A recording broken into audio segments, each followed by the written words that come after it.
So here is our topic today. Paano ba magpaalis ng squatter sa legal na paraan? Take note, meron na rin tayong video tungkol sa pagpapaalis ng nangungupahan sa legal na paraan din. So you just visit this video.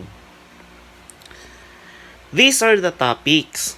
So just stay until the end of this video.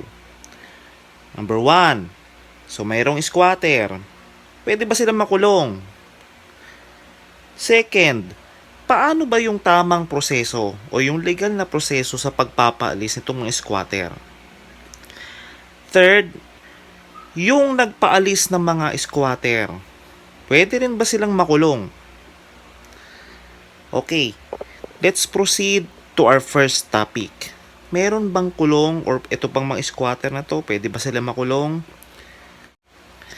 Just a reminder, yung discussion natin is for academic purposes lang. If you have an actual case, better consult a lawyer na malapit na rin sa inyo. Just in case meron kayong need i-clarify, leave your comments below. Okay, let's proceed. Pwede ba silang makulong? Okay, so we need to qualify. If ang situation is, example, taong grasa, nakakita ng bahay na walang tao, dahil yung may-ari nasa States. So itong taong grasa nito, sila na yung nanirahan dun sa property. In that case, walang kulong dyan kasi hindi siya matatawag na professional squatter. Dati, under Presidential Decree 772 noong 1975, this is penalizing squatting and other similar acts. Merong kulong dyan. Pero naamendahan yan ng 8368 or itong Anti-Squatting Law of 1997. So, sino ba itong professional squatter?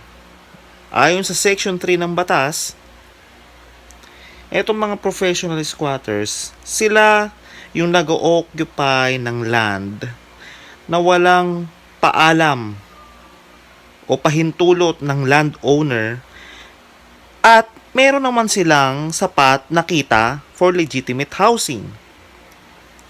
Ang professional squatter din, ito rin, dati silang merong award na home lots or housing units mula sa gobyerno, ngunit ibinenta nito sa iba. And, itong mga professional squatters na to, nanirahan or nag-take over na naman ng other properties. So, ganito, sa mga professional squatters, mayroong mga penalty dyan, like dito sa Section 27.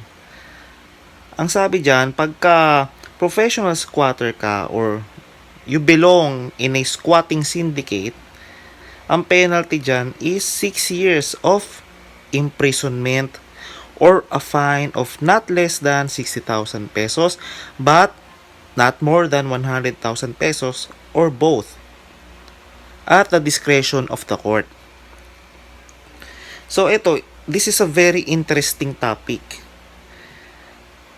Ito naman, yung paano ba yung tamang proseso para mapaalis mo yung squatter doon sa bahay mo.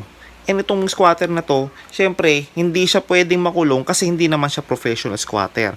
So, paano mo to re-remedyohan?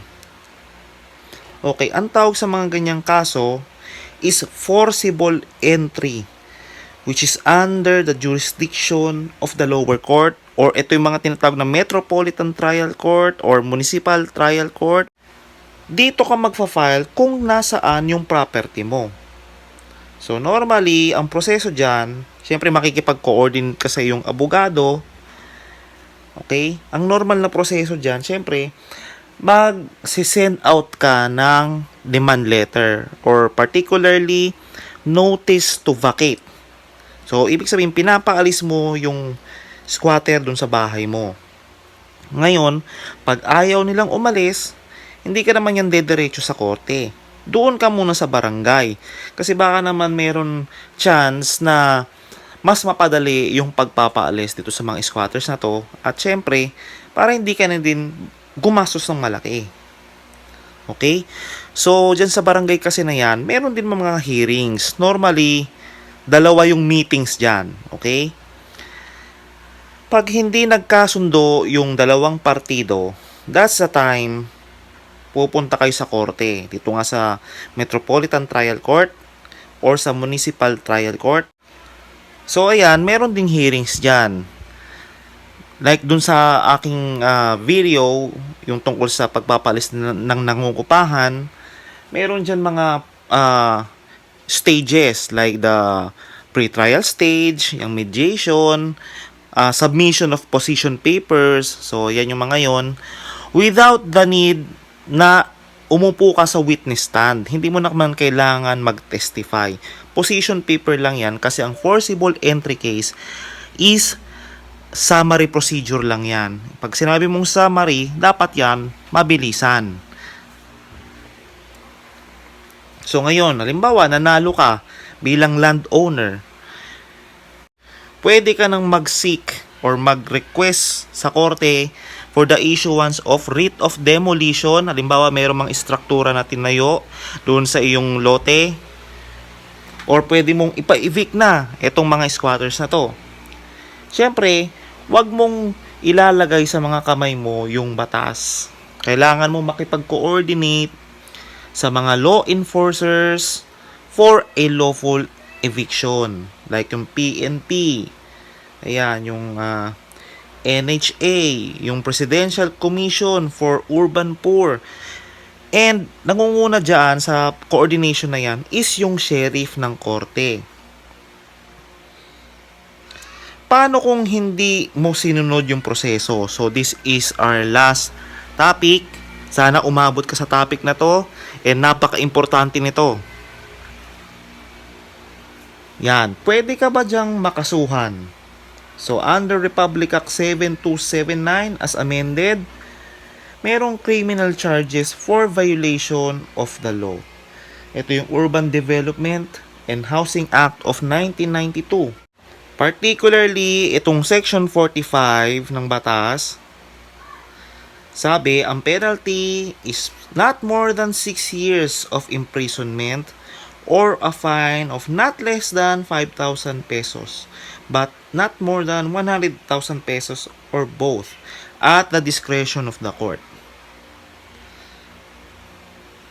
So, that's all for now. Just do not forget to like and share this video. And please subscribe to my channel.